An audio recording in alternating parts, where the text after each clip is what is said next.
Miracle hub in search of truth. शोध सत्याचा, शोध चांगल्या पालकत्वाचा. मी रवी पाटील आणि तुम्ही पाहायला सुरुवात केलेली आहे मिरॅकल हब.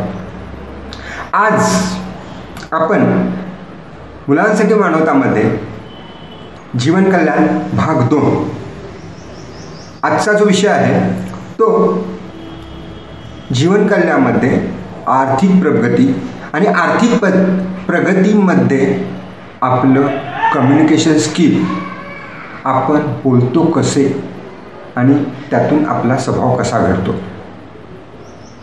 तर आपल्याला जेव्हा आपलं जे काय वर्तन असतं, चालणं वागणं असतं, हे सगळं आपण काही अंशी आपल्या अवतीभोवतीच्या लोकांच्याकडून शिकत असतो आणि काही अंशी आपण शिकत असतो. आपल्या अवतीभोवतीच्या लोकांमध्ये आपले आईवडील, आपले नातेवाईक हे जास्त प्रमाणात असतात. त्यातल्या त्यात आईवडिलांचं वागणं बोलणं याचा इम्पॅक्ट आपल्यावरती आपोआपच होत असतो. जेव्हा मी पालकांना भेटतो तेव्हा त्यांची एकच तक्रार असते की आमचा मुलगा आमचं ऐकत नाही आहे, हट्टी झाला आहे, हेकोकर झालेला आहे, त्याला पाहिजे ती वस्तू मिळवल्याशिवाय तो गप्प बसतच नाही. आता हे असं हट्टी हेकेखोर पाहिजे ती वस्तू मिळवायसाठी रडारड करणं, ओरडणं, चिडणं, आबोला धरणं, पाया आपटणे, घरात उलटसुलट बोलणे, उद्धटपणे बोलणे, हे सगळं जे करावं वाटणं आहे, तर हे आपल्या जीवन कल्याणाच्या बरोबर विपरीत आहे. कारण यातूनच आपला स्वभाव घडणार असतो तसा हट्टी, हेकेखोर, एककल्ली. आणि हा स्वभाव जर आपला असा घडावा नको असं वाटत असेल तर आपल्याला आपण कसे वागतो त्याच्याकडे जाणीवपूर्वक लक्ष दिलं पाहिजे. आणि आपण असं जर जाणीवपूर्वक लक्ष द्यायला तयार नसू, मला आठवते ते अमिताभ बच्चनचे नटवरलालमधलं एक डायलॉग, एक गाणं त्याने म्हटलं होतं आणि त्याच्या शेवटी त्याने एक डायलॉग म्हटला होता. ते गाणं असं होतं, आओ बच्चे शेर की कहाणी सुनोगे. तो मुलं म्हणतात हां सुनेंगे. तो सांगायला सुरुवात करतो, जंगल में घनी रात थी, घना अंधेरा था, वहाँ से मैं जा रहा था, मेरे पीछे शेर आ गया, मैं आगे वो पीछे, मैं आगे वो पीछे, मैं आगे वो पीछे. फिर क्या हो गया, मुलं त्याला विचारतात. फिर क्या होना था, वो मुझे खा गया. मुलं विचारतात, लेकिन आप तो जिंदा हो. अरे जीना भी क्या जीना है. आयुष्यातल्या 40व्या 50व्या वर्षी आपल्याला ही जाणीव व्हायची की ये जीना भी क्या जीना है. तर ही जर जाणीव आपल्याला झाली, आपल्या जगण्याला काही अर्थ नाही आहे, आपल्या जगण्यात काही आपण प्राप्त नाही केलेलं आहे, तर तो केवढा मोठा धोका आपल्याशी होणार आहे. आणि हे आपण जाणीवपूर्वक आपल्या जीवनाकडे नीट पाहिलं नाही, आपलं जीवन आपण घडवलं नाही. आणि हे घडवत असताना आपलं सगळ्यात महत्त्वाचं जे टूल आपल्याकडे आहे ते म्हणजे कम्युनिकेशन, संवाद. आपण लोकांशी संवाद कसे करतो आणि हा संवाद आहे हा जेन्युइन असला पाहिजे, प्रामाणिक असला पाहिजे, खराखुरा असला पाहिजे. तो मोल्डेड असता कामा नये, आपोआप आतून आला पाहिजे.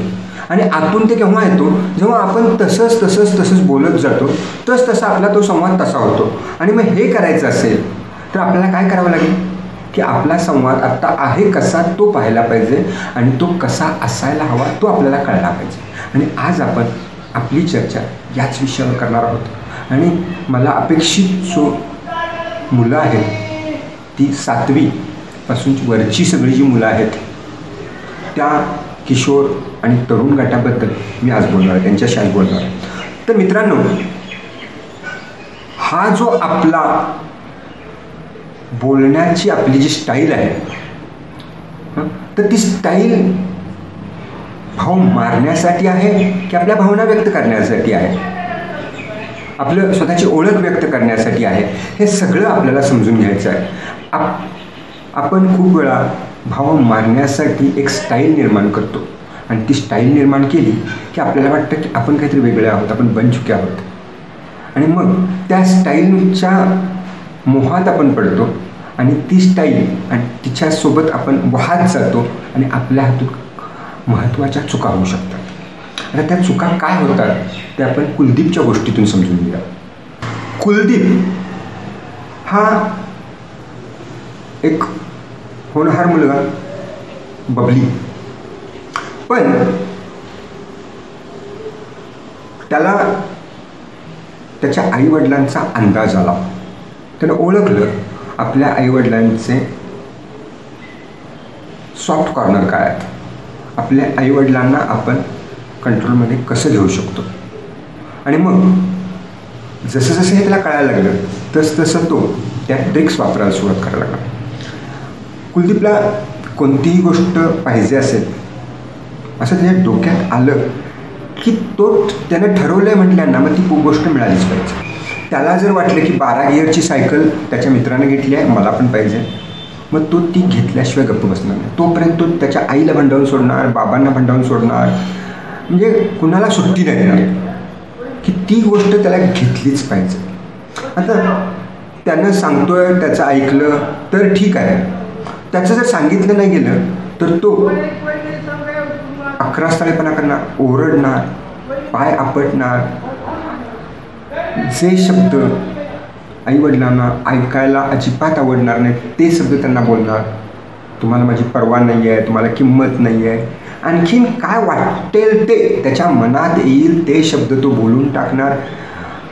असा काही ड्रामा निर्माण करणार, असा काही चिडण्याचा अवतार घरात तयार करणार की त्या घराचं वातावरण सगळं कलुषित होऊन जाईल. त्याचा जो संवाद आहे त्या संवादामध्ये त्याचा हेतू एकच आहे की त्याच्या आईनं त्याच्याकडे लक्ष दिलं पाहिजे, त्याच्या बाबांनी त्याच्याकडे लक्ष दिलं पाहिजे आणि तो जे म्हणतोय ते त्यांनी ऐकलं पाहिजे. त्यांच्याकडे तो दुसरा कोणताही पर्याय ठेवत नाही. माझं ऐका हाच एकच तुमच्याकडे पर्याय आहे असं त्याचं सांगणं असतं. आणि हे जे वागणं आहे हे 11 स्थळे आहे, हे हेकेखोर आहे, हे हट्टी आहे. मुद्दाम मी तुम्हाला हे सांगायला लागलो आहे की हे असं नावं का द्यायला ह्या सगळ्या वागण्याला, कारण तुम्ही तपासा या कुलदीपच्या वागण्यामध्ये तुम्ही कुठं बसता. तुम्ही असं करत असाल तर तुमचं वागणं हे तुमच्या कल्याणासाठी हानिकारक आहे, हे तुम्ही लक्षात घेतलं पाहिजे. या सगळ्यामध्ये तो आईवडिलांशी संवाद हरवतो. आईवडिलांशी संवाद हरवतो म्हणजे काय होतं, तो बोलतो पण आईवडील बोलायला सोडलं, ह्याच्याशी बोलण्यात काय अर्थ नाही, हा आपलंच खरं करणार आहे. म्हणजे बघा, संवाद हा दोन्ही बाजूनं असायला पाहिजे. काही तुम्ही आईवडिलांना सांगायला पाहिजे, काही आईवडिलांनी तुम्हाला सांगायला पाहिजे, काही तुमचं आईवडिलांनी ऐकायला पाहिजे, काही आईवडिलांनी तुमचं ऐकायला पाहिजे. याला संवाद म्हणतात. हा संवाद हरवला आहे. का हा संवाद हरवला आहे तर या संवादामध्ये जो कुलदीप आहे त्याला असं वाटतं की हे आपले आईवडील जे आहेत ते आपले नोकर आहेत. त्यांना ते जे काही पैसे कमवत आहेत, ते जे काही जीवनात करतायत ते सगळं आपल्याला आपल्या गरजा पुरवण्यासाठी त्यांनी ते केलंच पाहिजे. आणि हे करत असताना त्याच्याकडे एक फिलॉसॉफी असते. ती फिलॉसॉफी ही असते की ही जी मागतोय गिअरवाली सायकल, ती सायकल माझ्या मित्राच्या वडिलांनी त्याला घेऊन दिलेली आहे. मग जर माझ्या मित्राचे वडील त्याला घेऊन देतात तर तुम्ही पण मला द्यायला पाहिजे, कारण ते असं म्हणत नाहीत पैसे नाही आहेत कशाला पाहिजे, आणि पैसे तुमच्याकडे पैसे आहेत हे मला माहीत आहे तरी पण तुम्ही द्यायला तयार नाही आहे. म्हणजे होतंय काय, त्याच्या मित्राचे वडील त्यांना वाटेल त्या वस्तू ते त्यांच्या मुलांना देत आहेत आणि त्या वडिलांचं अनुकरण आपल्या आईवडिलांनी केलं पाहिजे अशी अपेक्षा कुलदीप आपल्यात निर्माण करतो. आता ज्यांच्या घरामध्ये जे वाटेल ते दिलं जातं आहे त्यांच्या घरात जर जाऊन पाहिलं तर तिथंही हीच समस्या आहे. तिथंही तो मुलगा हट्टी करतो आणि तो सांगतो की दुसऱ्या कुणाच्या तरी आईवडिलांनी घेतली आहे त्यामुळे तुम्ही घेतली पाहिजे. म्हणजे हे कसं सूडचक्र चाललेलं आहे. बाजारामध्ये असंख्य गोष्टी आहेत ज्या खरोखर क्वालिटीच्या आहेत, खरोखरच चांगल्या आहेत. त्या सगळ्या गोष्टी आपण आपल्या घरी आणायच्या का? खरंच त्याची आपल्याला गरज आहे का? आणि खरंच जर का आपल्या आईवडिलांना आपल्याला वस्तू द्यायची आहे तर आपण जबरदस्तीनं ती वस्तू आपण घ्यायची का? हे सगळं तपासायला पाहिजे आणि हे तपासायला थांबायला पाहिजे. आणि हे थांबायला कुलदीप तयार नाही. समस्या लक्षात आली कुठं आहे ती? की कुलदीप शांतपणे विचारच करत नाही आहे की मी कशा प्रकारचा संवाद माझ्या आईवडिलांच्या करतोय आणि या संवादात संवाद हरवलेला आहे आणि मी माझ्या आईवडिलांच्या मनातून उतरत चाललेलो आहे. ही जाणीवच कुलदीपला नसते. त्याला त्याच्या इच्छा पूर्ण झाल्या, त्याच्या अपेक्षा पूर्ण झाल्या, विषय संपला. याला जगणं नाही म्हणत, याला ब्लॅकमेलिंग म्हणतात. आणि आपण आपल्या आईवडिलांच्या बरोबर ब्लॅकमेल करतोय ही गोष्ट किती चांगली आहे तुम्हीच मला सांगा मित्रांनो. कुलदीपचं हे वागणं तुम्हाला बरोबर वाटते का? आपल्या जीवनामध्ये आपल्या आईवडिलांची एक भूमिका आहे आणि ते त्यांचा संसार चालवत आहेत. त्या संसारामध्ये त्यांनी काय घ्यायचं काय नाही घ्यायचं ही निर्णय स्वातंत्र्य त्यांनी त्यांच्यासाठी विकसित केले की ते त्यांच्या आर्थिक उन्नतीतून त्यांच्याकडे जी काय पैसे कमवता आहेत ते कमवलेले पैसे त्यांनी खर्च करावे, कसे करावेत हे त्यांचं स्वातंत्र्य आहे. ते स्वातंत्र्य आपण त्यांच्याकडे हिरावून नाही घ्यायला पाहिजे. मोठे झाल्यानंतर तुमचं स्वातंत्र्य जर असं तुमच्याकडून कोणी हिरावून घेतलं तर तुम्हाला चालेल का? मग हा विचार तुम्ही का करत नाही?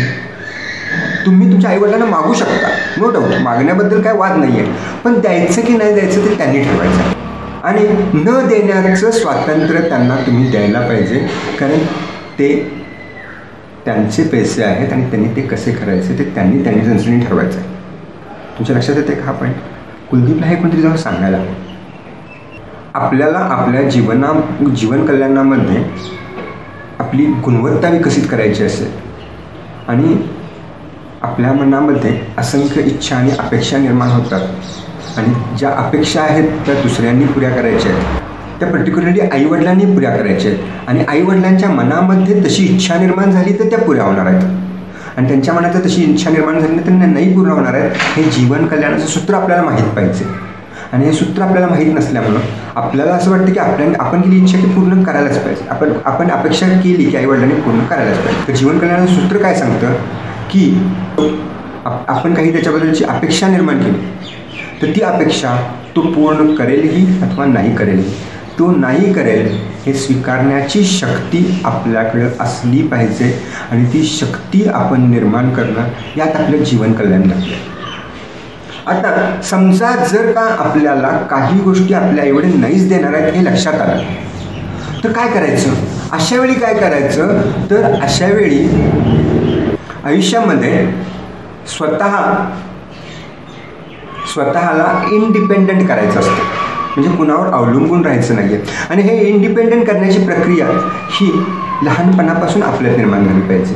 तर ती कशी असते?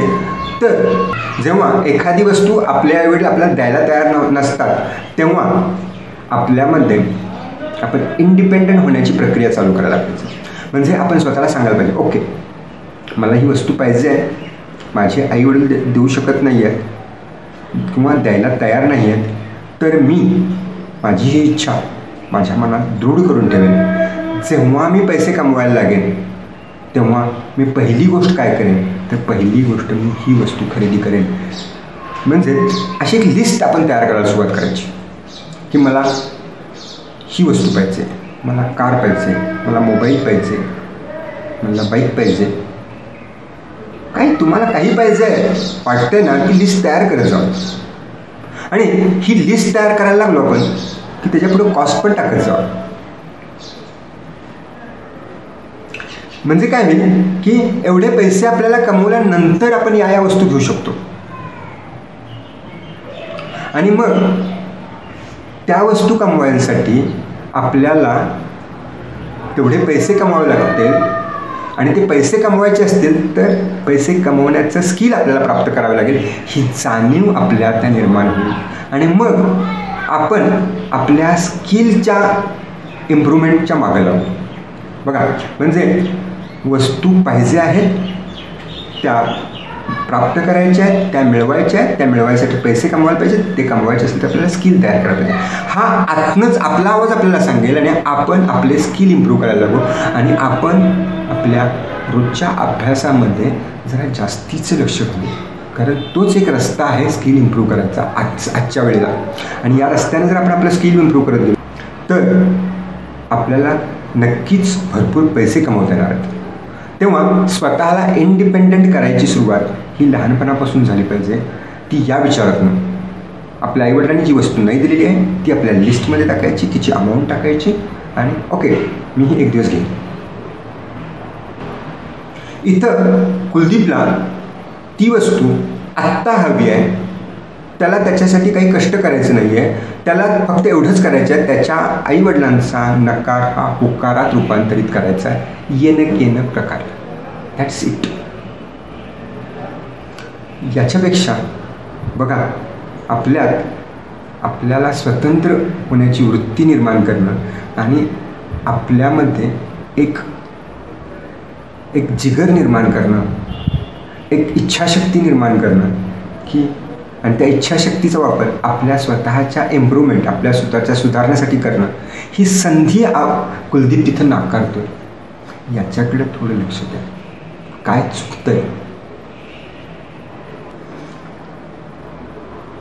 माणसाला आयुष्यामध्ये अनेक गुण लागतात, त्यातला एक गुण आहे म्हणजे तो म्हणजे संयम. संयम माणसाला खूप महान बनवत असतो. तेव्हा आज मला ही वस्तू मिळाली नाही, ठीक आहे, माझ्या पगारातून, पहिल्या पगारातून मी ही वस्तू घेईन, तोपर्यंत मी त्या वस्तूबद्दलची जी माझी अभिलाषा आहे ती मी थोडीशी संयमित करेन, तिला रोखून धरेन. हा जो गुण आहे तो गुण आपल्यात विकसित झाला तर आपल्याला प्रलोभनांच्या बळी आपण नाही जाणार. त्याच्या आधी सगळ्यात सुरुवातीला खरं सांगू का, आपण जे मागतोय ते खरंच आपल्या आयुष्याला गरजेचं आहे का? याच्यामुळं जे काही 10-5 हजार रुपये आईवडिलांच्या खिशाला जो धक्का बसणार आहे, त्यांच्या खिशातून ते जाणार आहेत, तर ते खरंच मी घालवायला पाहिजेत का? हा प्रश्न आपण स्वतःला विचारला ना तर बऱ्याच आपल्या इच्छा आहेत ना त्या हवेत आपोआपच विरघळून जातील. आपण चर्चा करत आहोत कम्युनिकेशन स्किल आणि त्याचा जीवन कल्याणाशी रिलेशन्स, आपला संवाद आणि संवादाचा जीवन कल्याणावरचा इम्पॅक्ट. तर कंपॅशन ही एक भावना आहे, करुणा म्हणता येईल त्याला मराठीमध्ये. तर करुणा ही जी भावना आहे तर ती करुणा आपण आपल्या संवादामध्ये आहे का आपल्या, का ती हरवली आहे आपण? कधी आपण करुणेनं बोलायचं असते आपल्याला माहीतच नाही आहे का? हे सगळे प्रश्न आपल्याला पडले पाहिजेत. बघा, कुलदीप ज्यावेळी त्याच्या आईला म्हणतो, आई तुला काही कळतच नाही, बाबा तुम्हाला काही कळतच नाही, अगदी आजच्या मुलीसुद्धा हे डायलॉग बोलतात बरं का. तर कुलदीप ज्यावेळी हे डायलॉग बोलतो त्यावेळी त्याच्याकडं कंपॅशन ही भावना अस्तित्वातच नाही आहे. बघा, आपण जर आपल्या आईवडिलांना किंवा आपल्या आईला म्हटलं, आई तुला काही कळतच नाही आहे, अरे इतका लहानाचा मोठा जिनं केला आपल्याला, तिला काहीच कळत नाही आहे, असाच मोठा केला का काय आपल्याला? आणि एवढं लहानाचं मोठं केल्यानंतर ज्याला आपण मोठं केलं तो मुलगा आपल्याला म्हणतो आपल्याला तुला काहीच कळत नाही. हे ज्यावेळी ऐकताना त्या आईच्या मनात काय घरं पडतात याचा कधी कुलदीपने विचार केला आहे? नाही केला कुलदीपने विचार. कुलदीपने का नाही विचार केला याचा? कारण कुलदीपला तशी काही भावनाच नाही आहे. आपण आईला दुखावतोय, आईच्या भावनांना ठेच पोचलं असं काहीतरी बोलतोय, असं कुलदीपच्या ध्यानी मनीच नाही. कुलदीपला असं वाटतच नाही आहे की आपण असं काही वाईट बोलतोय किंवा आपण जे बोलतोय त्याच्यामुळे दुसऱ्या माणसाच्यावर काही परिणाम होतात, त्यांच्या भावना दुखावल्या जातात, ही जाणीवच कुलदीपमध्ये नसल्यामुळं कुलदीपला असं वाटतं की आपण करतोय तेच बरोबर आहे. आणि त्याने अंदाज घेतला आईचा, त्याने अंदाज घेतला वडिलांचा, यांना काहीही बोललं तरी काही फरकच पडत नाही. खरं तर उलट आहे. उलट काय आहे की ह्याच्यासमोर काहीही बोललं तरी हा आपलंच खरं करणार आहे. असं त्यांनी स्वतः ठरवून घेतल्यामुळे ते त्याच्याकडे दुर्लक्ष करतात. ते त्याच्याकडे दुर्लक्ष करतात. याच्या अर्थ त्यांना काहीच वाटत नाही का? असं नाही आहे. त्यांना नक्की काहीतरी वाटतंय. ते दुखावत आहेत मनातनं, त्यांना ठेच पुसती आहे, खूप वाईट वाटतंय त्यांना, पण ते बोलून दाखवत नाही आहेत. आणि ते बोलून दाखवत नाहीत. यामुळं कुलदीपला असं वाटतं की मी करतोय ते बरोबरच करतोय. आपण आपल्याकडे जेव्हा करुणेची भावना आपल्या मनामध्ये निर्माण होते तेव्हा आपण बोलताना 10 वेळा विचार करू, मी आई तुला काही कळत नाही हे मी माझ्या आईला बोलायचं नाही बाबा. सगळा इतक्या वर्षाचा इतिहास मी सगळं आठवेन, तिनं माझ्यासाठी काय काय केलंय, काय नाही केलंय, नाही बाबा मी काय असं हिला बोलणार नाही. ही जाणीव कुलदीपमध्ये निर्माण व्हायला पाहिजे. ती निर्माण होण्यासाठी कुलदीप थांबतोय का? नाही थांबत आहे. कुलदीप सुसाट स्टाईल, बोलण्याची स्टाईल आहे. कुणाशी पण काही बोलायचं, कसंही बोलायचं. हम है ऐसे. पिक्चरचे ते फडतूस हिरो, त्यांचे फडतूस डायलॉग आणि त्या फडतूस डायलॉगना कॉपी करायचं आणि आपलं व्यक्तिमत्व घडवायचं. या सगळ्यामध्ये कुलदीपचं जे काही नुकसान व्हायला लागले ते कुलदीपच्या नाही लक्षात येत आहे. तो त्याच्या आईवडिलांच्यापासून दूर चालला आहे, खूप दूर चालला आहे, पण कुलदीपच्या लक्षातच येत नाही. त्यांची जबाबदारी आहे, त्यांचं कर्तव्य आहे त्यांच्या मुलाला सांभाळायचं 18 वर्षापर्यंत आणि पुढेही भारतामध्ये अजूनही पुढे त्याचं लग्न होईपर्यंत त्याला सांभाळतात. त्यामुळे ते कुलदीपला सहन करतायत, पण याचा अर्थ कुलदीपचं वागणं त्यांना पटतंय अशातला भाग नाही आहे. कुलदीपच्या या वागण्यामुळं त्याचे आईवडिलांच्या बरोबरचे संबंध विस्कळीत झालेले आहेत. त्याच्याबद्दल त्यांच्या मनात प्रेम हळूहळू आटत चाललं आहे. त्याच्याकडून त्यांच्या कोणत्याही अपेक्षा उरलेल्या नाही आहेत. अपेक्षा भंग झालेला आहे त्यांचा. ते कुलदीपबाबत निराश झालेले आहेत. हे सगळं कुलदीपच्या बाबत झालं आहे, पण कुलदीपला पत्ताच नाही आहे की एवढं सगळं आपल्याबाबत आपल्या आईवडिलांच्या मनामध्ये चाललं आहे, होतं आहे. तो आपल्याच मस्तीत आहे, आपल्याच तोऱ्यात आहे. त्याचा उद्धटपणा हा वाढतच चालला आणि ह्या उद्धटपणामुळं तो आणि त्याच्या ज्या कृती आहेत, त्याचं वागणं आहे, बोलणं आहे, त्यामुळं तो एक रागीट, व्हिम्झिकल, हेकेखोर अशा स्वभावाचा मुलगा बनत चालला आहे आणि त्याचा स्वभाव हा निगेटिव्ह बनत चालला आहे, चांगला नाही बनत आहे. याची जाणीवच त्याला नाही आहे, कारण त्यानं असा स्वभाव हे आपल्या जीवनाला हानिकारक आहे ही जाणीव त्याला कोणी करून दिलेली नाही आणि त्यानं स्वतःला करून घेतलेली नाही. त्यामुळे त्याला वाटतं की मी करतोय ते बरोबरच आहे. हा त्याचा उद्धटपणा त्याच्या आईवडिलांच्या बरोबर, त्याच्या घरातल्यांच्या बरोबर, त्याच्या बहिणीबरोबर, त्याच्या भावाबरोबर जो चाललेला आहे तो खरं तर एका अर्थानं मूर्खपणा आहे. मी खूप स्ट्रॉंगली हा शब्द वापरतोय, मूर्खपणा आहे. कारण मूर्खांची जी लक्षणं आहेत ते त्यातलं हे एक लक्षण आहे की आपल्या आईवडिलांशी आपण उद्धटपणे वागणं. शहाणा माणूस असं नाही करणार.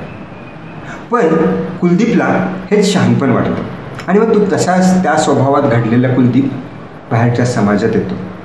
मग तो शाळेमध्ये त्याच्या शिक्षकांशी किंवा 11वीत गेला असेल तर कॉलेजमधल्या शिक्षकांशी तो कसा बोलतो, तो काय करतो. वर्गामध्ये तो गेला की तो त्याचे जे शिक्षक असतात त्या शिक्षकांच्या एक विशिष्ट प्रकारची बोलण्याची शैली असते. आता मी बोलत असताना माझा हात असा होणार, मी असं बोलणार, ही माझी शैली आहे.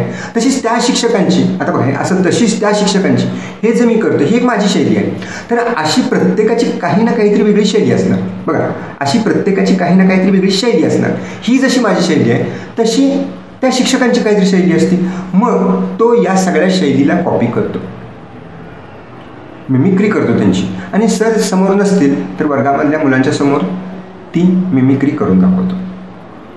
आणि खरं तर त्याच्या समोरच्या मुलांना त्यांच्यातही विवेक जागा पाहिजे. त्यांनाही त्यांच्या जीवन कल्याणामध्ये हे कळलं पाहिजे की आपल्या शिक्षकांची आपण तर चेष्टा करता कामा नये, पण दुसऱ्या कोणी केलेली पण आपण सहन करायला पाहिजे. ती जाणीव आणि जाण त्यांच्यात नसल्यामुळं ते त्याच्यासमोर हसतात आणि त्याचा खो खो खो खे खे खे हसण्यामुळं मग कुलदीपला खूप प्रोत्साहन मिळतं, प्रेरणा मिळतो. तो आणखीन वेगळ्या टीचरची चेष्टा मस्करी करायला लागतो. ते कसे ॲक्टिंग करतात, कसे बोलतात, काय करतात ते. आणि ह्याच्यासाठी तो त्या वर्गामध्ये फार लक्ष देतो त्याच्या ॲक्टिंगकडे, त्याच्या शिकवण्याकडे नाही आहे, ते कसे बोलतात त्याच्याकडे खूप लक्ष देतो. आणि त्याच्यातून तो आणखीन छान छान छान छान त्यांची ॲक्टिंग करायला शिकतो. आणि त्याच्यामुळं त्याला ऑडियन्स पण मिळतो, प्रेक्षक पण मिळतात. प्रेक्षकांना खूप बरं वाटतं, छान वाटतं, हसतात ते. आणि मग कुलदीप बन चुका हिरो.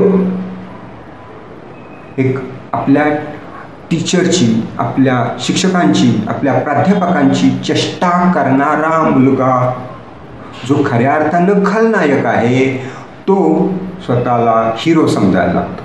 आणि एकदा आपलं खलनायक असणंच जर हिरो असेल तर मग संपलंच. मैं हूँ डॉन. अरे तू डॉन आहेस, तू लोकांना मारलेस, लोकांच्यावर अत्याचार केलायस, तू गुन्हेगार आहेस, तुला कोर्टात शिक्षा व्हायला पाहिजे आणि तुला तुरुंगात टाकायला पाहिजे 100 वर्ष. तू डॉन बिन काय नाही, तू बदमाश आहेस, बदमाश. किंवा डॉन या शब्दाचा अर्थच बदमाश आहे. काय कौतुकाने स्वतः सांगतोस मी मैं हूँ डॉन. कुलदीपला असं खडसावून कोणीतरी सांगायला पाहिजे, पण कोणीच कुलदीपला असं काही सांगत नाही. कुलदीपचं एंटरटेनिंग अप्रोच आणि मग उद्धटपणा वाढत जातो. आणि मग कधीतरी त्याच्यामध्ये एक पॉवर बिल्डअप झालेली असते आणि मग कधीतरी त्याचा आणि टीचरचा सामना होतो. पण हा कुलदीपला ह्या सगळ्या ॲक्टिंग करण्याच्या नादामध्ये त्या टीचरनी काय शिकवतं त्याकडे कुठे लक्ष द्यायला वेळ आहे. मग त्यांनी त्याला कुठंतरी पकडलं तर इकडं ऑडियन्स आहे, त्याच्या वर्गातले मित्र आहेत, त्यांच्यासमोर तो हिरो आहे, खलनायक आहे, पण तो स्वतःला तो हिरो समजतोय त्यांचा. आणि त्याला त्याच्या टीचरनी, म्हणजे खलनायक, टीचर म्हणजे खलनायक त्या शिकतात, त्यानं त्याला चिमटीत पकडलं आहे, त्याचे दोष दाखवायला लागला आहे. तेव्हा तो त्याच्याशी बोलताना अत्यंत उद्धटपणे काय करणार आहे करा, माझं मी बघतो, मला काय करायचं ते, मला तुम्ही नका सांगू काय, मला काय शिकवू नका, असे वेगवेगळे डायलॉग तो खाटकन बोलून जातो. आणि ते टीचर त्या वर्गातनं निघून जातात तो पिरियड संपल्यानंतर. आणि ब्रेकमध्ये मुलं त्या जवळ जमतात, पुन्हा जमतात. आपला हा हिरो आहे. आणि मग मी कसं त्यांना बोललो, कसं ते घाबरले ह्याची स्टोरी तयार करतो. तो त्यांना सांगतो, तो बाहेर जाऊन सांगायला सुरुवात करतो, तो त्याच्या गल्लीत ती स्टोरी सांगतो. गल्लीतले मित्रही त्याच्याची स्टोरी ऐकतात, त्यांनाही त्यातला हिरो असं वाटतो की नाही माहीत नाही काय, पण ह्याला मात्र आपण हिरो असल्यासारखं वाटायला लागतो. आणि तो त्याचा जो उद्धटपणा आहे तो दिवसेदिवस वाढायला लागतो. आणि खरं तर तो काय आहे, मूर्खपणा आहे. पण त्याला असं वाटतं की आपण काहीतरी अद्वितीय करतो. आणि ह्या अद्वितीय करण्याच्या नादामध्ये त्याचं शिकण्याकडचं लक्षच उडालेलं असतं. तो त्याच्या वर्गामध्ये जातो आणि घरी येतो, त्या 8 तासामध्ये काय शिकवलं जातं ह्याच्याकडे त्याचं लक्षच नसतं. त्याचं उद्धटपणा कुठं करता येईल आणि कसं आपण चांगला उद्धट बनवू याच्यातच तो मशगूल असतो. आता असं जे उद्धट बोलणं आहे, असं जे वागणं आहे, असं वागणं याच्याबरोबर उलटी काही मुलं असतात की जी छानपैकी टीचरशी बोलतात, त्यांना प्रश्न विचारतात, समस्या विचारतात, समस्या समजून घेतात, सोडवतात. सरांनी रागवलं, सरांनी चूक काढली तर सॉरी म्हणतात आणि त्या सुधारणा करायला स्वतःला तयार करतात. त्यांनी ज्या चुका काढल्या त्या इम्प्रूव्ह करून त्यांना नेऊन दाखवतात. मग अशा मुलांच्याकडं कुलदीप हा बावळट म्हणून बघतो. म्हणजे ज्यांनी खरोखर जीवन कल्याणाच्या दृष्टिकोनानं कम्युनिकेशन स्किल व्यवस्थित स्वतःत निर्माण केले त्यांना बावळट समजायचं. आणि मग हे कुलदीप नावाची जी मुलं असतात ती जर वर्गामध्ये त्यांची संख्या जास्त असेल तर संपलंच. बहुमतानं अल्पमतातल्या चांगल्या लोकांच्यावरती बावळट असण्याचा शिक्का पडतो. ती खरं तर बावळट नसतात, ती खऱ्या अर्थानं जिज्ञासू असतात. त्यांना आपल्या जीवन कल्याणाकडे कसं जायचं आहे त्यांना माहीत असतं. पण आपण त्यांच्यातले ते चांगले गुण न घेता त्यांच्या चांगल्या गुणांना वाईट हा शिक्का मारायचा आणि आपल्यातल्या ज्या काय उद्धटपणा आहे त्याला चांगलं समजायचं. ही जी कुलदीपची प्रवृत्ती आहे, ही कुलदीपसारख्या मुलांची जी प्रवृत्ती आहे, ती प्रवृत्ती आपल्याला आवडते का? हा तुम्ही तुमच्या मनात आज प्रश्न विचारा तुम्हाला स्वतःला, कारण हा प्रश्न फार महत्त्वाचा आहे. या प्रश्नानं तुमचं आयुष्य बदलणार आहे. मला इथं पालकांना आणि शिक्षकांना आवर्जून सांगायचं आहे, अशी जी उद्धट बोलत आहेत, अशी जी बेताल वागतायत मुलं, त्यांना तिथंच थांबवा, त्यांना रोका. कारण ते त्यांच्या जीवनाचं कल्याण तर प्राप्त करणारच नाही, त्यांच्या नादाला लागून आणखीन बरीच जण तशीच बिघडणार आहेत. आणि हेच समाजात चाललंय आज. तेव्हा पालकांना, शिक्षकांना जागी व्हा. जिथं चुकतंय तिथं ते दुरुस्त करायला पाहिजे. खूप उशिरा दुरुस्त करायला काय उपयोग नाही. आता हा जो कुलदीप आहे, हा कुलदीप त्याचे शिक्षकांशी एखाद्या दिवशी इतका उलटं बोलतो की त्याला खाडकन त्याच्या एक कानाखालती वाजून तर एक पाठीत धपाटा देतात. आणि मग हा जी घटना घडलेली आहे तिला मीठ मसाला लावतो. त्याचे मित्र त्यात आणखीन मीठ मसाला लावतात आणि ते सगळे मिळून त्याच्या वडिलांना हे सगळं सांगतात. आणि वडील तावानं वर्गात येतात, प्रिन्सिपलला भेटतात, त्या शिक्षकांना बोलवतात, माझ्या मुलाला हात लावायचा नाही, गुडघ्यातनं वाट्या काढून ठेवेल. कुणाच्या वाट्या काढताय तुम्ही? शिक्षकाच्या? कशासाठी? तुमच्या मुलाला मारलं म्हणून? अरे माझ्या मुलाला मारलं तर आमचे आईवडील विचारायला जायचे नाहीत. ते आम्हाला म्हणायचंय तू काहीतरी चुकीचा वागला असेल म्हणूनच तुला मारला असेल. हा आत्मविश्वास कुठे गेला आपल्यातला? आपला मुलगा किती गुणी आहे आपल्याला माहीत पाहिजे. आणि खरं सांगू का, आपल्या मुलांचा एक दोष, काही वेळा ही डबल गेम खेळत असतात मुलं. आपल्यासमोर खूप चांगली वागतात आणि समाजामध्ये ती वेगळी वागत असतात. तेव्हा आपल्याला ती कशी आहे ती कळत नाही. तेव्हा आपल्या मुलांची बाजू घेताना 10 वेळा विचार करा की टीचरला आपण जाऊन जे बोलणार आहोत त्याचा परिणाम कुलदीपवर काय होणार आहे. आता बघा, दुसऱ्या दिवशी कुलदीप येतो, माझे बाबा असं गेलंय, असे बोललंय, मला येऊन घरात सांगितलंय, असं बोललं तुझ्या शिक्षकाला, आता तुला कोण काय मारणार नाही. आता कोण काय मारणार नाही हा नाना पाटेकरी स्टाईलमधला डायलॉग. तुम्हाला जायचंच आहे मुलाबद्दल तर मारलंय का ह्याची विचार करायचा तर तुम्ही चौकशी करा, व्यवस्थित नीट समजून घ्या समस्या काय आहे. आणि आपल्या मुलाचा दोष असेल तर आपल्या मुलाला समजून सांगा. पण फार कमी वेळा असं होतं की शिक्षक मुलाला मुद्दामून मारतात. शिक्षकांना काय गरज आहे तुमच्या मुलाला मारायची? काही गरज नाही आहे. आपला मुलगा किती गुणी आहे आपल्याला आधी माहीत पाहिजे. आपण थोडं चर्चेने सम करून घ्या ना, जर जायचंच झालं तर. सैराटमधली हिरोईन तिच्या हिरोला प्रश्न विचारते की यांचं नाव काय? तो त्याला सांगतो की सैल्या आणि लंगड्या. तर ती विचारते त्यांची खरी नावं काय आहेत? तेव्हा तो सांगतो की सलीम आणि प्रदीप. ती म्हणते की ह्यांची नावं तर खूप छान आहेत. आता आईवडिलांनी दिलेली छान नावं त्यांची वाट लावायची आणि काहीतरी नाव त्याला द्यायचं आपण. ही अशी लंगड्या म्हणणं, कारण तो थोडा लंगडतो. सैल्या म्हणणं, यातून आपल्याला वाटतं की प्रेम व्यक्त होतं आहे. पण खरं सांगू, कम्युनिकेशनचा, संवादाचा स्तर खालती जातो. हे आपल्या नकळतपणे होतं आणि त्याच्याकडे आपलं लक्षच जात नाही. आपण त्याचं काहीतरी विचित्र नाव करून त्याच्या पर्सनॅलिटीला आपण धक्का देतोय. मैत्रीमध्ये चालतं म्हणून तो स्वीकारतो, कारण त्यालाही ते आवडतं. एखाद्या माणसाला लंगडा म्हटल्यावरती ते आवडत असेल का? नसेल, नक्कीच. पण त्याला ते मित्र हवे असतात. चला लंगड्या म्हणतात तर म्हणून देतात, या भावनेने तो स्वीकारत असेल. आणि तो स्वीकारतो म्हणून काहीही बोललं तर चालतंय, हेच कुठेतरी चुकतंय. कारण आपण आपल्या लँग्वेजचा, आपल्या संवादाचा, आपल्या कॅरेक्टरचा प्रश्न आहे. तो आपण कसं दुसऱ्याला प्रेझेंट करतोय याचा विचार थोडा व्हायला हवा. काय हरकत आहे, ज्याचं जे नाव आहे त्या नावानेच त्याला हाक मारली तर खरंच काय हरकत आहे, याच्यावर तुम्ही एकदा जरा विचार करणार का? 10वी 11वीची मुलांच्याशी त्यांचे लक्ष नसताना त्यांच्या बोलण्याकडे जेव्हा लक्ष देतो पाहतो तेव्हा मला खरोखरच वाईट वाटतं. ते हात धुवायला गेलेले असतात, पाणी प्यायला गेलेले असतात, किंवा ते चौकात गप्पा मारत असतात, किंवा बागेमध्ये गप्पा मारत असतात.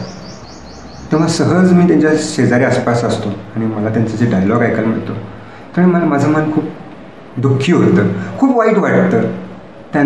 त्यांच्या बोलण्यामध्ये जी गलिच्छ भाषा असते, ज्या शिव्या असतात एकमेकाला देतात, आणि त्या शिव्या ते एकमेकाला सहजपणे देत असतात. त्यांना असं वाटत नाही की आपण हे शिव्या देतो ते चुकीचं आहे वगैरे काय.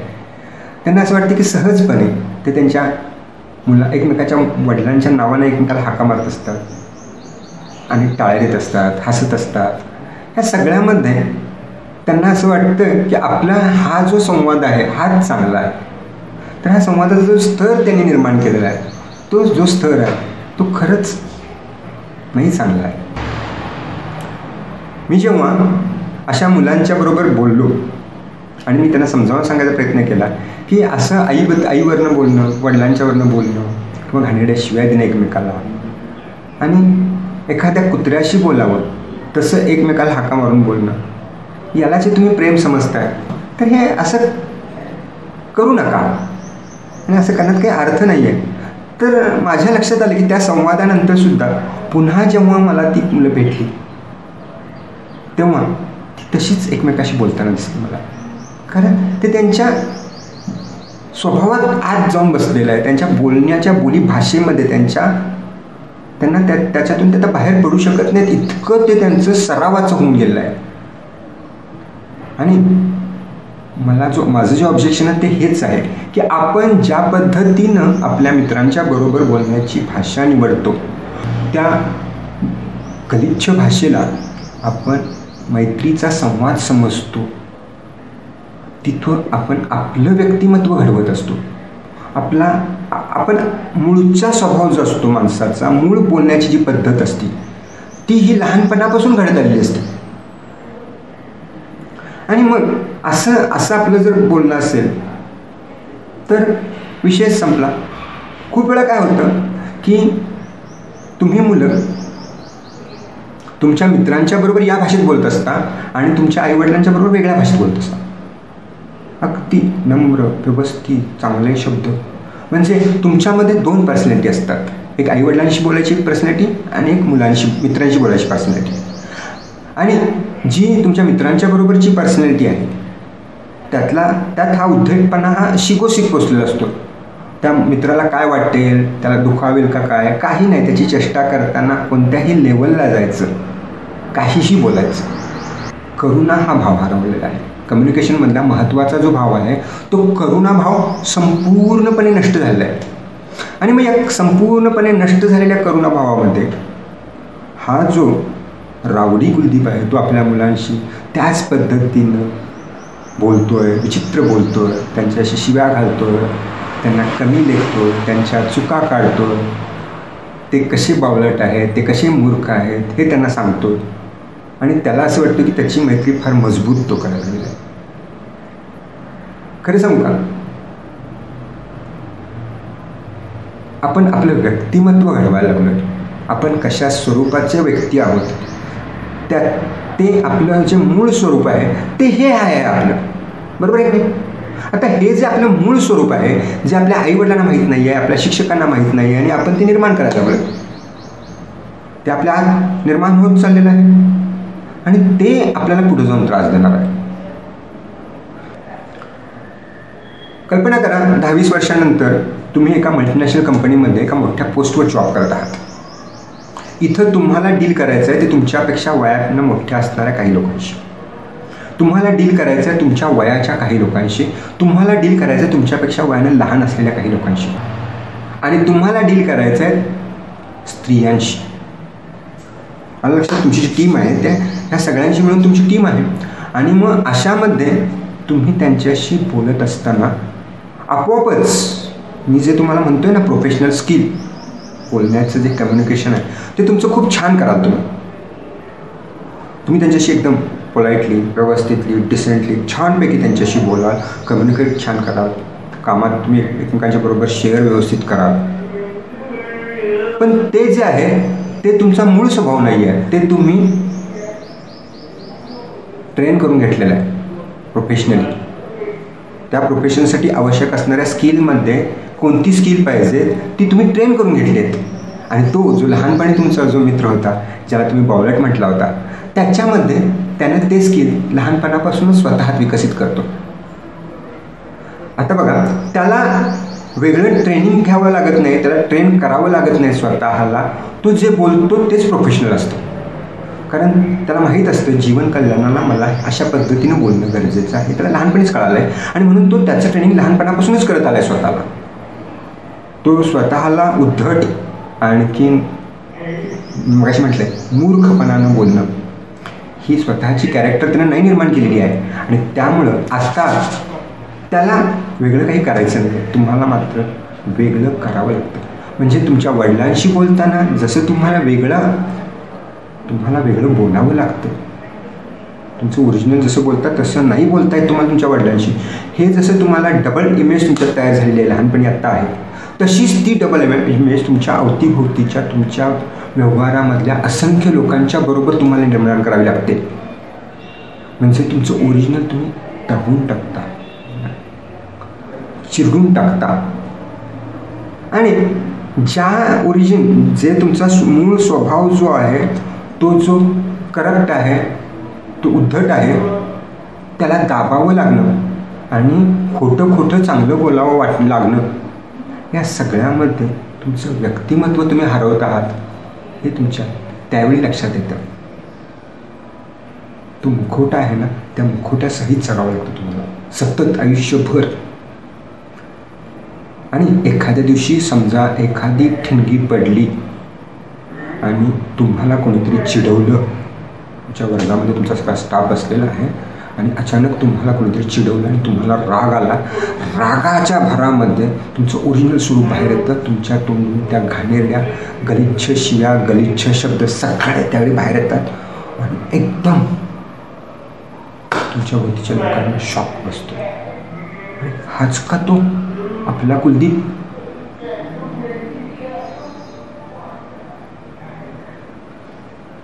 असं डबल जगण्यात काय अर्थ आहे सांगा मला. दुसरी गोष्ट म्हणजे काही वेळा तुम्ही तुमच्या आयुष्यामध्ये हे तुमचं जे रावडीपणा आहे, तुमचा उद्धटपणा आहे, तो कॅरी करत जाता. तुम्ही त्या पोस्टला गेल्यानंतर तिथं सुद्धा तुम्ही रावडीसारखेच वागता, रावडीसारखेच बोलता. तुमचं काही नुकसान होत नाही तुम्हाला वाटत असतं, पण तुमच्या ज्या पोझिशन, तुम्ही जे काही नॉलेज गेन केलं आहे आणि तुम्ही ज्या पोस्टवर आहात त्यावेळी तुम्हाला सहन केलं जातं. मला आठवतं, मी एका कंपनीमध्ये जॉब करत होतो आणि माझा जो बॉस होता तो घाणेरड्या शिव्या द्यायचा. मला द्यायचा नाही, पण इतरांना द्यायचा. मी जेव्हा ती कंपनी सोडली ना, त्याच्यामधलं एक महत्त्वाचं कारण होतं की अशा माणसावर मला काम करण्यात इंटरेस्ट नाही.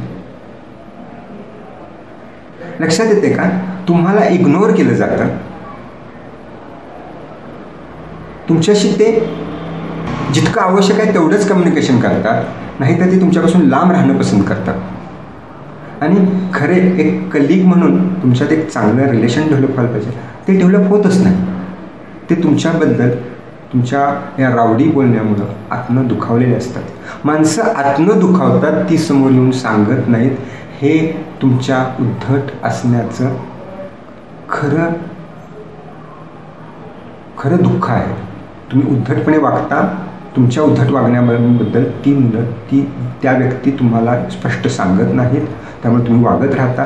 पण त्या व्यक्ती मनातून तुमच्या त्या वागण्यामुळे दुखावलेले असतात, ही जाणीव तुमच्यामध्ये नसती. That's it. तेव्हा मुलांना आपल्या आयुष्यामध्ये आपण कुलदीपसारखं वागायचं का नाही हे ठरवायची वेळ आत्ता आहे, 30-40 वर्षानंतर नाही. तेव्हा विचार करा, कुलदीप हा आपला रोल मॉडेल आपण करायचा की नाही. आपण आपली ओरिजिनल, आपलं प्रोफेशनल केलं, आपलं बोलणं सहज आणि इफेक्टिव्ह कसं होईल याच्यावर आत्तापासूनच कामाला लागायचं की नाही, हा प्रश्न आहे. आणि हे प्रोफेशनल ॲटिट्यूड हा जीवन कल्याणासाठीचा मूलमंत्र आहे. आपण आत्ताच प्रोफेशनली संवाद करायला शिकूया. आता प्रोफेशनली संवाद करायचा म्हणजे काय, तर तो संवाद संपूर्णतः प्रेमानं असला पाहिजे. त्याच्यामध्ये आदरभाव असला पाहिजे समोरच्या व्यक्ती. मग तो लहान चौथीतला मुलगा असू दे, 7 वर्षाचा मुलगा असू दे, नाहीतर 60 वर्षाचा माणूस असू दे, सगळ्यांशी आपण प्रेमानं आणि आदरानं बोललं पाहिजे. आपण जर हे आपल्या स्वभावाचा एक भाग करून घेतला तर मग आपल्याला फारशा अडचणी काय येणार नाही आहेत. आणि आपण जेव्हा प्रेमानं बोलतो, आदरानं बोलतो, त्यावेळी आपल्यामध्ये करुणा आपोआपच विकसित होते. त्या माणसाला मी बोलल्यानंतर काय वाटेल हा विचार माझ्या मनात पहिल्यांदा आला पाहिजे. हा विचार माझ्या मनामध्ये पहिल्यांदा आला पाहिजे आणि मग मी बोलायला पाहिजे. असं जर विचार करून जर मी बोलायला सुरुवात केली तर माझ्या आईबरोबरचे संबंध खूप चांगले होते, माझे वडिलांच्या बरोबरचे संबंध खूप चांगले होते, माझ्या शिक्षकांच्या बरोबरचे संबंध प्रश्नच नाही. माझ्या सरांना अरे बाबा मी काय बोलणार नाही, दुखावणार नाही, ही जर भूमिका असेल तर तुम्ही तुमच्या सरांच्याकडं समस्या घेऊन जा. त्या समस्या त्यांना नीट सांगाल की मला हे कळालेलं नाही आहे सर. मग ते सर तुम्हाला त्या समस्या व्यवस्थित नीट समजावून सांगतील.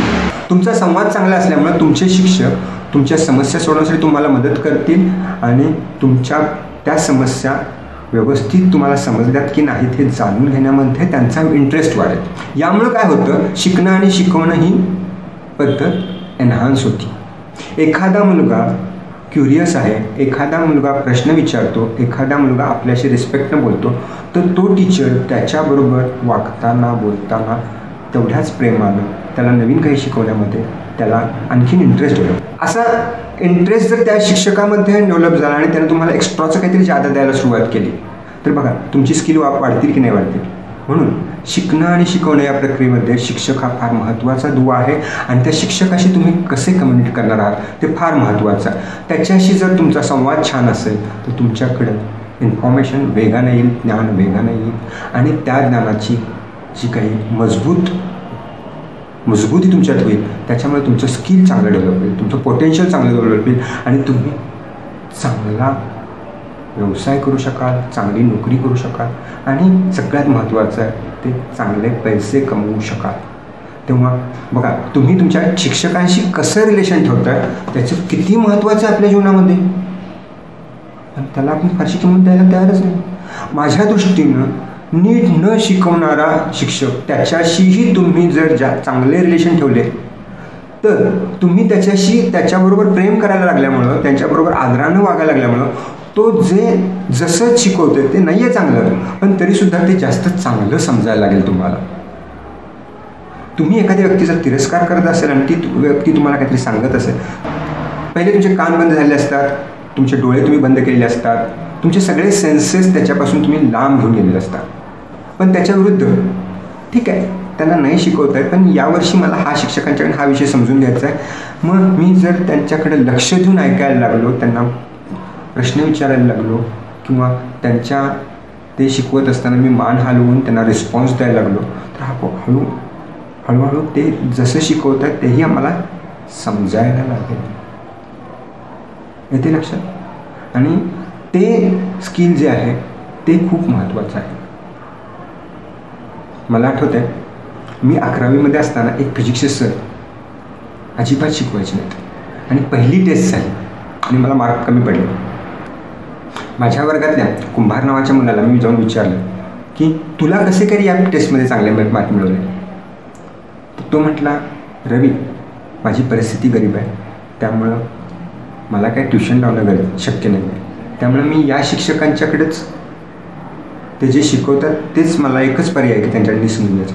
त्यामुळे ते कसेही शिकवत असले तर मी पूर्ण लक्ष देऊन त्यांच्याकडे पाहतो आणि त्यांच्याकडे शिकून घेतो आणि म्हणून मला हे चांगलं वाटतं. त्या दिवशी मला महत्त्वाचा एक संदेश मिळाला होता माझ्या मित्राकडनं आणि मीही लक्ष द्यायला सुरुवात केलं आणि त्यानंतर आज मी छाती ठोकपणे सांगेन की त्या सरांच्यामुळे माझा फिजिक्स हा माझा आवडता विषय झाला आहे.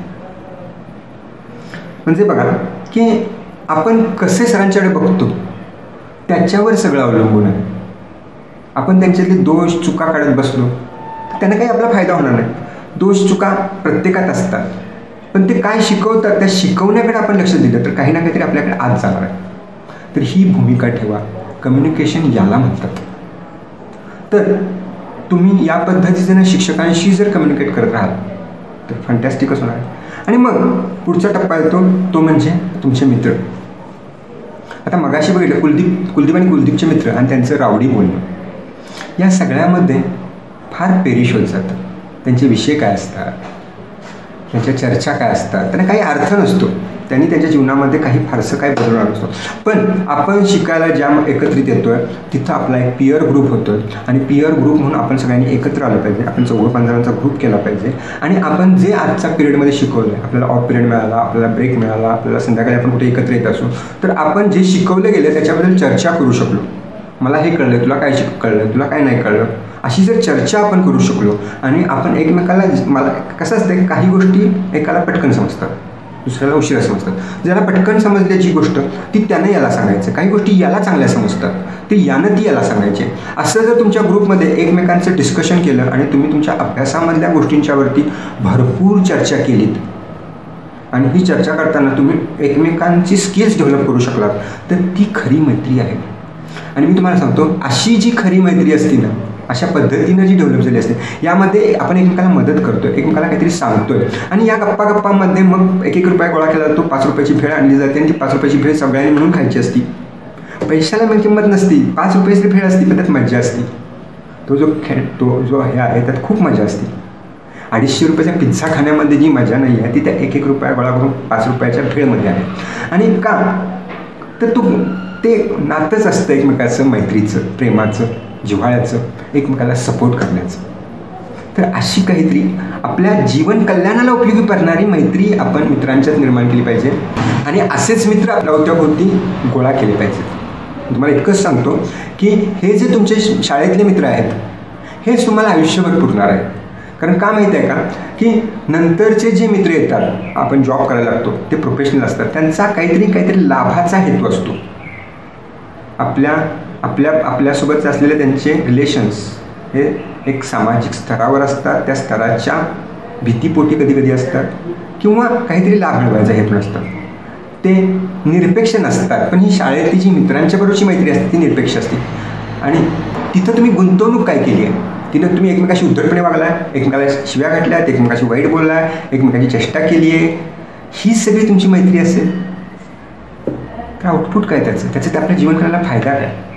तर त्याच्याऐवजी जर तो जो प्लॅटफॉर्म आहे, मैत्री हा प्लॅटफॉर्म इतका सुंदर प्लॅटफॉर्म आहे की ज्यामुळं की त्या मित्रांच्या बरोबर तुम्ही काय काय शिकलात आणि काय काय कळून घेतलात ते तुम्ही समजून घ्या आणि मग तुम्ही ते जर समजून घेतलात तर फंटॅस्टिक काहीतरी होईल. आणि ते जे काही समजून घेणं आहे, ते समजून घेणं जे आहे ते आपल्या आत उतरलं पाहिजे. आपल्या मैत्रीतून एकमेकाला शेअरिंग करणं आणि एकमेकातले चांगले गुण एकमेकांच्या आत उतरवणं, याला मी संवाद म्हणतो. मी तुम्हाला एकच सांगतो, माझा एक मित्र आहे अभिजित घोरपडे, खूप मोठा सरकारी अधिकारी. तो उत्कृष्ट भाषणं द्यायचा शाळेमध्ये आणि मी असा अगदी माझा खास मित्र, मी असा बघत बसायचो कसा हा भाषण देतोय. मला फार आश्चर्य वाटायचं, काय सुंदर बोलतोय. नुसतं नाही बघत बसलो, त्याच्याकडून त्यावेळी मी हळूहळू शिकत होतो. मला माहीत नव्हतं मी जे शिकतो ते, पण आज मी तुमच्याशी जे बोलतो त्याच्यामध्ये कुठेतरी संस्कार आहेत ते अभिजित घोरपडेच्या त्या भाषणांचे. तेव्हा मित्रांनो, मित्र असा जोडला की तो आयुष्यभर आपल्या लक्षात राहील, अभिजित सारखा. तर तेव्हा की कम्युनिकेशन खूप महत्त्वाचं आहे आणि कम्युनिकेशनमध्ये आपण करू ना कंपॅशन हे ॲड नाही करायचं आहे. कम्युनिकेशन संवादामध्ये कंपॅशन ॲड नाही करायचं आहे, ते आपोआप आपल्यात निर्माण झालं पाहिजे. आपोआप आपल्याला करुणा वाटली पाहिजे. आपल्याला मित्रांशी बोलताना नाही शिव्या द्यावा वाटल्या पाहिजेत, आपल्याला त्याला अपमान नाही करावा वाटला पाहिजे. आपण चेष्टा करताना तो एका लिमिटमध्ये आपण करू, हे सगळं आपण पाळलं पाहिजे. आपण आपल्या शिक्षकांशी प्रेमानं बोलू, त्यांचा आदर ठेवू आणि एक वेव्हलेंथ जोडून घेऊ प्रत्येकाशी. ती वेव्हलेंथ असेल करुणेची. माझ्या बोलण्यानंतर तर तो होणार नाही. आणि पर्टिक्युलरली तुम्ही तुमच्या मैत्रिणींशी बोलताना याची जाणीव लक्षात नक्कीच ठेवा. मुलींनी मुलांशी बोलताना हीच जाणीव लक्षात ठेवा. आपण मुलं आणि मुली एकमेकाशी बोलताना ते को एज्युकेशन आहे, ते आवश्यक आहे शिक्षणामध्ये. मुलांनी मुलींशी बोललं पाहिजे, मुलांनी मुलींशी बोललं पाहिजे. पण त्याच्यामध्ये फक्त जेंडरचा डिफरन्स आहे, नाहीतर त्याच्यातही एक व्यक्ती आहे आणि याच्यातही एक व्यक्ती आहे, बाकी काही वेगळे पण नाही आहे. ही जाणीव ठेवून आपण जर त्या रिलेशनला डेव्हलप करू तर मग वर्गामधली सगळीच मित्र असतील, मैत्रिणी असतील, ह्यांचा एक छान ग्रुप तयार होईल. एक छान जीवन कल्याणासाठीचं एक छान प्रकारचा एक प्लॅटफॉर्म तयार होईल आणि तुम्ही सगळे एकत्रितपणे एकमेकाचं जीवन कल्याण साध्य करू शकाल. तेव्हा जीवनामध्ये कम्युनिकेशन हे फार महत्त्वाचं आहे. ते किती सुंदर प्रकारे आपल्या स्वभावाचा भाग झाला पाहिजे त्याच्याकडे लक्ष द्या.